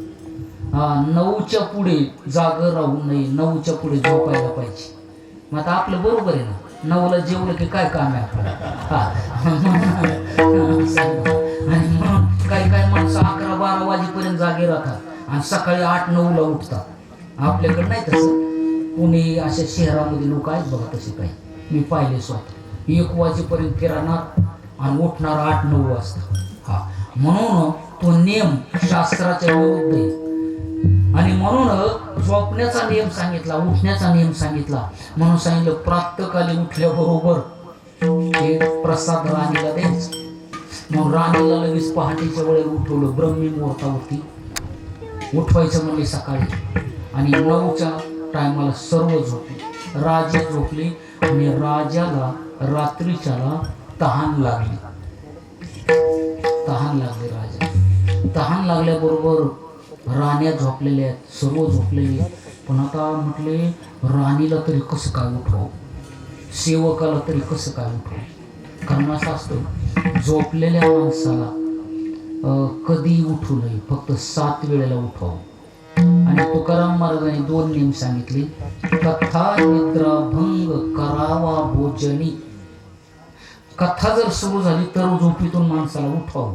आणि भूक लागलेली असेल तर मनुष्य, आणि स्वयंपाक झाला तर माणसाला, समजा पाहुणे आले थकून आणि झोपी गेले, स्वयंपाक तयार झाला, मग पाहुण्याला उठवा, ओ झाला स्वयंपाक तयार. पण विनाकारण उठवण्यात पाप आहे. असं कधी कोणाला उठू नये. सत शिकलं बघा तिकडे कोणतरी. तर नाही काही वेळेला, काही भलत्या वेळेला माणसं उठवतात एकमेकाला. झोपलेला माणूस भलत्याच वेळेला यायचं, काही काम नसतं. का हो झोपले काय, तर उठणारच, झोपलेला दिसत नाही आपल्याला. मग असं कधी झोपेतून उठवणं दोष असतो बरं. त्याचे श्लोक आलेले आहेत आता, तेव्हा पुढची कथा पाहिजे आपल्याला, वेळ थोडा आहे. याप्रमाणे यवनाश्व उठले, पण पाणी कुठे त्यांना. मग त्यावेळेला त्यांनी विचारलं आता कोणाला मागवं पाणी, नेमकं उठवता येत नाही झोपेतून. जरी पत्न्या 100 झोपलेल्या तरी पत्नीला सुद्धा उठवता येत नाही. कोणत्या वेळेला भलत्या वेळेला पाप लागतं. मग काय झालं पहा, यवनाश्वाने इकडे तिकडे पाहिलं तर ज्या पाण्यामध्ये मंत्र सोडलेले होते ना, तोच कलश दिसला त्यांना. झाकून ठेवलेलं होतं पाणी, आणि तोच कलश त्यांनी उचलला आणि तेच पाणी पिले. तहान लागलेली होती, पाणी पिले, तो कलश तिथं ठेवला आणि झोपले. परत ऋषी लगेच पहाटेच्या वेळेला उठून सर्व स्नान वगैरे राणीला म्हटले. आता राणीला प्रसाद कोणत्या द्यायचे, त्या राणीला पुढं बोलवलं. म्हटले ते कलश आणा. कलश आणायला तो ऋषीने असा उचलला मोकळाच. हो म्हटलं याच्यातलं पाणी काय झालं, कोण पिलं पाणी. राणे म्हटले आम्ही तर एकदा झोप लागली उठलोच नाही, बाकीचे. मग यवनाश्व म्हणले मीच पिलो म्हणले पाणी. म्हटले आता तुम्हाला मुलगा होणार म्हणले, कारण त्याच्यामध्ये शक्ती सोडलेली आम्ही, तुमच्या पोटामध्ये मुलगा तयार होणार. आता काय करायचं, काही करा म्हटले, पण आता याच्यात बदल होणार. आणि खरोखरच यवनाश्वाला दिवस जायला लागले ना. 1 महिना, 2 महिना, 3 महिने, 4 महिने, 9वा महिना सुरू झाला. 9वा महिना सुरू झाल्यावर पोट पुढं आलं त्याचं. राजाचं पोट वाढलं. काय करायचं, सर्व प्रजा आश्चर्यचकित व्हायचे आणि सर्व लोक म्हणायचे राजाचं पोट वाढलं. नवल वाटायचं, लोक पाहायला यायचे, खरंच पाहायचे तर खरंच पोट वाढले. म्हणजे कितवा महिना लागला आता, म्हणजे 9वा, शेवटचा महिना. आता काहीतरी करावं, आता गप्प बसून चालणार नाही. 9 महिने संपले आणि 9 महिन्याच्या पुढे 10वा महिना सुरू झाला. यवनाश्व घाबरले, काय करावं, बाळाला बाहेर कसं काढायचं, आतमध्ये बाळ, आता काय करायचं. सुविधा तेव्हापासून सुविधा. त्यावेळेला वैद्य भेटले, त्यांनी सांगितलं राजे चिंता करू नका, फक्त दिवस ध्यानात आहेत का तुमच्या. म्हटले आहेत. म्हटले किती दिवस. म्हटले 9 महिने 9 दिवस झाले ते आम्हाला बोला. म्हटले आता कशाला बोलायचं, तुम्ही या ना. म्हटले 1000 व्हा ना. राजा म्हटलं का. मग ते वैद्य तिथं लगेच थांबून आले. बघा पूर्वीचा काळ. आणि 9 महिने 9 दिवस पूर्ण झाल्यानंतर राजाचं पोट उजव्या बाजूने कापलं. म्हणून अजूनही ती पद्धत आहे ना, चालू झाली आता. पण तेव्हापासून ही पद्धत बघ. राजाचं जवळ असं पोट कापलं उजव्या बाजूने आणि बाळाला बाहेर काढलं. बाळाला बाहेर काढलं पण पोट कापलेलं परत शिवण्याची सोय तसंच ठेवता येईल का? मरल ना राजा. त्या राजाला सांगितलं थोडा दम धरा, आणि वनस्पती होत्या तशा वेदना होऊ नये म्हणून बघा ना. आणि बाळाला बाहेर काढलं, राजाचं पोट शिवून बरोबर केलं, वनस्पती लावल्या, व्यवस्थित केलं. पण राजाला सांगितलं राजे आहे म्हणे बाळ सुरक्षित आहे, पण बाळाला दूध पाजायला कुठे आता अडचण ही आहे. बाळाला काढलं बाहेर पण बाळाला दूध पाहिजे, पण आता दूध कुठे म्हणे. आणि दूध कोणाचं लागतं? मातेचं दूध लागतं बाळाला बघा. म्हणून स्तनपान मुलाला कोणाचं लागतं? आईचं. आणि आता हा राजा, याला कशाचं दूध? जरी राजा पोटातून बाळ काढले, दूध प्यायची व्यवस्था कशी करायची?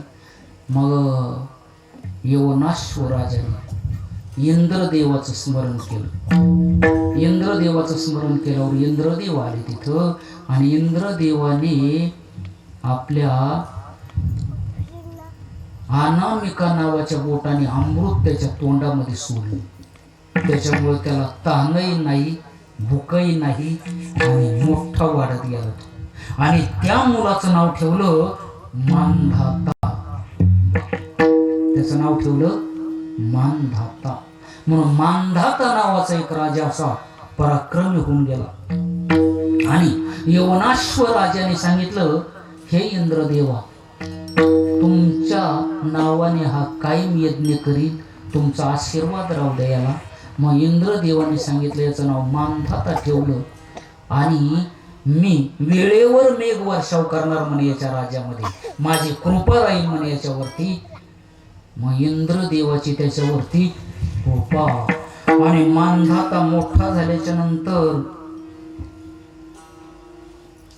शशोहिंद नावाच्या राजाची कन्या बिंदुमती, तिच्याबरोबर विवाह झाला मानधाताचा. आणि या मानधात्याला 3 मुलं झाले बघा. एक पुरुकुत्स नावाचा मुलगा, दुसरा अंबरीश, आणि तिसरा मुचकुंद, असे 3 मुलं झाले त्या मानधा. जो मुचकुंद स्वर्गामध्ये त्याने विजय मिळवला होता, कारण त्याला माहित होतं आपल्या वडिलांना इंद्रदेवाने जीवदान दिलं, म्हणून इंद्रदेवाच्या मदतीला मुचकुंद गेला होता, स्वर्गामध्ये विजय मिळून आला होता. आणि त्याला इंद्रदेवाने वरदान दिलं होतं. काय पाहिजे? त्यांनी सांगितलं होतं मला मोक्ष. इंद्रदेवाने सांगितलं माझ्या हातात नाही, मी फक्त तुला दुसरं देऊ शकतो. म्हटले मला विश्रांती पाहिजे म्हणे, कारण म्हणे काय विश्रांतीची गरज आहे म्हणे मला. आणि मग इंद्रदेवाने सांगितलं, हे मुचकुंदा, विश्रांती घेण्यासाठी तू एक ठिकाणी आराम कर, तुला माशी कोणताही प्राणी स्पर्श करणार नाही, आणि जो तुला स्पर्श करेल त्याचं काय होईल? भस्म होणार. आणि म्हणून त्या मुचकुंद झोपलेला होता, त्याला कोणीच उठू शकत नव्हतं. हे श्रीकृष्णाला माहिती होतं. आणि काल यवन तिथं गेला होता कृष्णाच्या मागं, आणि पितांबर टाकला होता मुचकुंदाच्या अंगावर. कोणी? श्रीकृष्णाने. पुढे कथा आहे ती. आणि त्यानंतर काय झालं पहा, तर मुचकुंद जो आहे तो मुचकुंद जागा झाला, आणि काल यवनाचं काय झालं? भस्म झालं.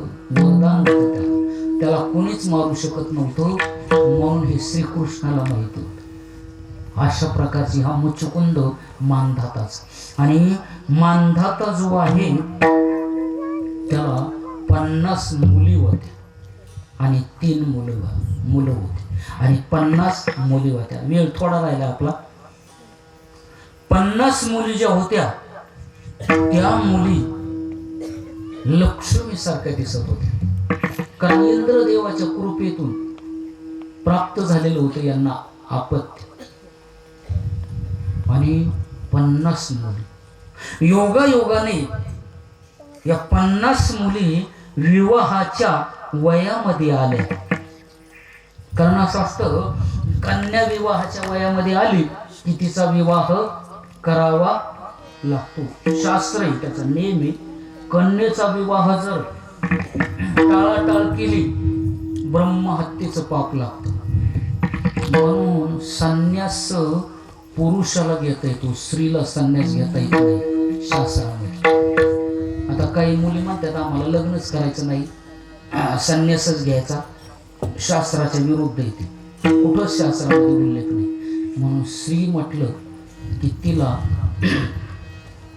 विवाह संस्कार व्हायलाच पाहिजे. फक्त विवाह संस्कार टाळता येतो कोणाला? पुरुषाला. संन्यास घेता येतो, स्त्रीला संन्यास घेता येत नाही. शास्त्रामध्ये कुठंच त्याचा उल्लेख नाही. आणि कन्येचा विवाह फार विलंब जर लावला तर आई वडिलांना ब्रह्महत्येचं पाप लागतं. बघा श्लोक ऐका त्याचा. नाही तर काही माणसं म्हणते ना अंदाजी सांगतात, काय मारा अंदाजी कसं काय बोलताय? आत्मजं रूप संपन्न महंती सदृशे वरे न प्रयच्छति य कन्यां तम विद्यात ब्रह्मघातिनम. आत्मजा म्हणजे आपली आत्म मुलगी, रूप संपन्न सदृश्य वरे तिला शोभन, तिला सांभाळेल असा वर देऊन तिचा विवाह करायला पाहिजे. आणि त्याच्यामुळे आई वडिलांना पुण्य मिळतं.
कृष्ण भगवान की जय.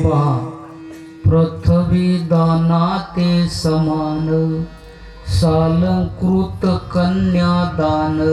किती मोठं पुण्य आहे. हेच वर्णन माऊलीने केलं बरं का. हे असो आत्मजा आपुली सत्कुळीची दिधली का लक्ष्मी स्थिरावली मुकुंदी जैसी. काय वर्णन केले. म्हणून कन्येचा विवाह वेळेवर करायला पाहिजे. याप्रमाणे मांधाताला किती मुली होत्या? 50. 3 मुलं. आणि राजाच्या मुली होत्या. त्या मुली विवाहाच्या वयामध्ये आलेल्या होत्या. अशा वेळेला मांधाता राजाकडे एक ऋषी आले आणि त्या ऋषीचं नाव सौभरी ऋषी आले. एवढीच कथा पाहिजे. वेळ आपला 9ला आपल्याला बरोबर प्रसादाला बसायचं. 9 वाजता. हा 8:45ला आरती आपली सुरू होणार. तेव्हा सौभरी नावाच्या ऋषीला इच्छा झाली लग्नाची. बघा कशी काय इच्छा झाली. कारण त्यांनी एक विवाह पाहिला. विवाहामध्ये पाहत असताना त्यांनाच इच्छा झाली. म्हणून ब्रह्मचारी माणसं, आमचे गुरुवरे सांगायचे, ब्रह्मचारी माणसांनी लय लग्नाच्या ठिकाणी जास्त थांबू नये असे. आमचे महाराज आमंत्रण देतात माणसं ब्रह्मचारी माणसाला, ते येतात. भाडं बिडं यावंच लागतं त्यांना. परंतु काही काही ब्रह्मचारी बिघडले आमच्याकडं. हा, आमच्या तिकडे बिघडले काही काही. आता जास्त नाही सांगत, इथंच विषय थांबवतो. कारण काय होतं विशेष वाटत असतं ते तेव्हा. म्हणून सौभरी ऋषीने विवाह पाहिला. म्हणून आम्ही जेव्हा तिकडं हरिद्वार तिकडे होतो ना, तेव्हा आम्हाला तिथं प्रतिबंध होता. तिथे कुठल्याही लग्नाला जायचं नाही. असं बदल होत, चित्र पाहिल्यानंतर बदल होत, असं होतं. वृत्ती बदलती माणसाची असं. आणि म्हणून समजा टी व्हीमध्ये पाहून जर विचित्र पाहिलं, टी व्हीमध्ये परिणाम होतो लेकरावरती. हा, असं बिघडतात लेकर. हा, आणि म्हणून हा परिणाम असतो. सौभरी ऋषीने विवाह पाहिला, विवाह सोहळा. आणि त्यांच्या मनात आलं, एवढा विवाह सोहळा मधला आनंद, आपणही विवाह करावा. झाली इच्छा. कधी? वयाच्या शेवटच्या क्षणाला. बघा, उत्तर वय लागलं आणि उत्तर वयामध्ये इच्छा झाली लग्न करावं. आणि विचार केला कुठं जावं आता, कोण देईल मुलगी आपल्याला. म्हणून मांधाता राजाकडे आले ते. बघा, मांधाता राजाकडे आल्यानंतर राजे होते ते. सौभरी ऋषीला पाहिल्याबरोबर नमस्कार केला. ऋषी महाराज आलात, काय सेवा करू, बोला, काय प्रसाद देऊ तुम्हाला खाण्यासाठी, काय सेवा करू. ते म्हटले आता खाण्याचा विषय मागायचा नाही, मला म्हटले लग्न करायचं. लग्न राजा. राजे म्हटले ऋषी महाराज तुम्हाला लग्न, लय विलंब लावला. काय म्हटले, याच्या अगोदर वाटतच नव्हतं, आता वाटलं लग्न करावं. एवढ्या दिवस वाटलंच नव्हतं, पण आता वाटलं लग्न करावं. म्हणून आलो म्हणे. मग आता याला त्याला मागण्यापेक्षा तुम्हाला 50 मुली येतात, मग एखादी तरी मला द्यावी, देतील राजा, म्हणून आलो म्हणे तुझ्याकडे. बघा, आता मांधाता राजाला प्रश्न पडला ना, हा ऋषी. बरं म्हटलं ऋषी महाराज तुमचं कसं काय, कुठं काय असं. ते म्हटले काय नाही, मी एकटाच आहे म्हणे, माझ्याजवळ दुसरं काही नाही, मला पैसा नाही, महाल नाही, काय नाही, मी आहे एवढाच, आणि मुलगी मला दे. आणि कोणाला मागतोय? राजा. बघ, अहो आता गरीबाची सुद्धा मुलगी देतील का? एखाद्याला जरी म्हणलं एखादी गरीबाची मुलगी आणि द्यावं यांना, ते गरीब सुद्धा म्हणतो असतो नाही नाही, हे आम्ही काय गरीब आहेत का, काय मागतात असे. तेव्हा म्हणून प्रश्न पडला राजाला, प्रश्न पडला मांधाता राजाला. आणि राजाने सांगितलं नाही म्हणावं तर हे ऋषी आहेत, शाप देतील आपल्याला. घाबरत होते शापाला. सौभरी ऋषीने तप केलेलं होतं, तपस्वी होते ते काय सामान्य होते का?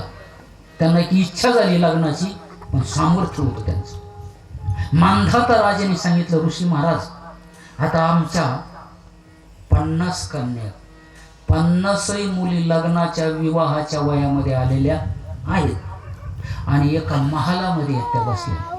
आणि एक काम करायचं तुम्ही, आता काय, तुम्ही तिथं जायचं आणि 50 मुली तुमच्या पुढे उभ्या राहतील, त्याच्यातून तुम्हाला जी मुलगी पसंत करील त्या मुलीबरोबर तुमचा विवाह करून देऊ, काहीच अडचण नाही माझी. ती मुलगी जर म्हणली ना यांच्याबरोबर माझा विवाह करा, लगेच तुमच्याबरोबर. सौभरी ऋषीने ओळखलं की राजाने माझं शरीर पाहून म्हातारा झालोय म्हणे मी, आणि मला पाहून असं उत्तर दिलं, पण जातो म्हणे मी. सौभरी ऋषीने काय केलं, परत अश्विनी कुमार, त्यांना माहिती होतं अश्विनी कुमार काय करतात, तारुण्य प्राप्त करून देतात. म्हणून अश्विनी कुमाराचा आवाहन करून तारुण्य प्राप्त केलं, तारुण्य. आणि त्यांनी एक असा तपश्चर्याच्या सामर्थ्याने असं रूप तयार केलं, अति सुंदर आणि तरुण. आणि सौभरी ऋषीने असं तरुण रूप धारण केलं, सुंदर रूप धारण केलं. आणि 50 मुली ज्या महालामध्ये होत्या त्या दरवाजामध्ये येऊन उभे राहिले. 50 मुलींनी त्याच्याकडे पाहिलं. राजाने सांगितलं राजे एक 10 मिनिटांनी पाठीमागून या तुम्ही, फक्त काय होतंय ते पहा. राजाला वाटलं गेले तर ऋषी तिथं, आणि राजे पाठीमागून येऊन जात गेले तर ऋषीचं शरीर बदललं ना. तरुण आणि सुंदर पुरुष. आणि या राजाला पाहून त्या मुली म्हणू लागल्या, 50 मुलींनी सांगितलं, राजे आम्हाला यांना द्या, आम्हाला हे पती पाहिजे. कोण 1 अन 2 नाही म्हणल्या, किती म्हणल्या? 50 मुली. म्हणले आता असं करायचं का? म्हणले राजा तू अगोदरच म्हणला असता 1च देतो, आता 50 मुली म्हणी करायला तयार आहे म्हणे मी, आता काय करायचं? मग 50 मुली बरोबर विवाह. कोणाचा? या सौभरी ऋषीचा. बघा 50 जणीने सांगितलं हाच पती पाहिजे. बघा काय लिहिलं आहे तपश्चर्याची. बघा सौभरी ऋषीने काय केलं हो? सांगितलं राजा चिंता करू नको, माझ्याकडे सामर्थ्य असं या 50 मुलीला मी व्यवस्थित सांभाळेल, तुझ्यापेक्षा मोठा महाल तयार करेल. आणि केलाच मोठा महाल तयार. आणि 1000 वर्षाचा काळ निघून गेला. सौभरी ऋषी तरुण आणि त्या कन्या 50 पत्नी बरोबर 1000 वर्ष एका महालामध्ये ते राहिले. आणि 1000 वर्षाच्या नंतर त्यांना पश्चाताप झाला. पूर्णं वर्ष सहस्रमी विषयांसी होतो सकृत तथापि चानु दिवसम. लक्षात आलं राजा काय माझा 1000 वर्षाचं आयुष्य निघून गेलं आणि मन अतृप्त राहिलं जीवनामध्ये. आणि काय उपयोग झाला? माझं 1000 वर्षाचं तपश्चर्या निष्फळ झाली माझी. आणि म्हणून माझी तपश्चर्या निष्फळ झाली आणि म्हणून पश्चाताप झाला सौभरी ऋषीला. आणि सौभरी ऋषीने संपूर्ण गोष्टीचा त्याग केला आणि वनामध्ये निघून गेले. त्या 50 जणींनी सांगितलं ऋषी महाराज तुम्ही चालले, आम्हालाही तुमच्या बरोबर घेऊन चाल. काय म्हणे? शेवटी प्रपंच करून शेवटी परमार्थ साध्य करायला पाहिजे, म्हणून आम्हाला सुद्धा तुमच्या बरोबर घेऊन जा. म्हणून या सर्वांचा उद्धार झाला. म्हणून याची कथा जे श्रवण करतील शुकमुनी सांगतात त्यांना प्रपंचामध्ये काही अडचण येणार नाही, काही दुःख येणार नाही, काही पीडा होणार नाही. सर्व या सौभरी ऋषी मानधाता यांच्या कथेचं हे फल सांगितलं. अशा प्रकारे आपला वेळ संपला. आता थोडंसं भजन होईल. उद्यापासून आपल्याला श्रीकृष्ण अवताराची कथा सुरू होईल. आता लगेच थोडंसं भजन झालं की आरतीला प्रारंभ होईल. श्री ज्ञानदेव श्री तुकाराम, श्री ज्ञानदेव श्री तुकाराम, श्री ज्ञानदेव श्री तुकाराम, श्री ज्ञानदेव श्री तुकाराम, श्री ज्ञानदेव श्री तुकाराम, श्री ज्ञानदेव श्री तुकाराम, ज्ञानदेव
यासाठी उठून उभे राहा. आरतीचे यजमान जे कोणी असतील त्यांनी ताबडतोब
की जय. ऐका